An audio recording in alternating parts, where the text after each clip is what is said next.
কিয়ামতের দিন প্রত্যেক পাপী নাফরমান জাহান্নামের আযাবের দিকে তাকাইয়া, জাহান্নামে ঢোকে নাই এখনো, শুধু জাহান্নামের আযাব মানে কোরআনুল কারীমের মধ্যে আছে কিয়ামতের দিন আল্লাহ তাআলা সবার সামনে ফেরেশতাদের মাধ্যমে ৭০,০০০ শেকল দিয়ে বেঁধে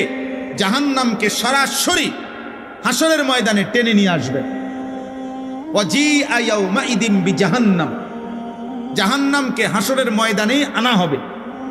সবার সামনে। এই সাউন্ড বক্স যেমন আমরা এখন সবাই দেখতেছি, এরকম জাহান্নামকে টেনে হাসরের ময়দানে যখন আনবে, জাহান্নামের বিকট চিৎকার দিলে জাহান্নামের দিকে এক নজর তাকাইয়া আল্লাহর কসম আল্লাহ বলেন প্রত্যেক পাপী বলে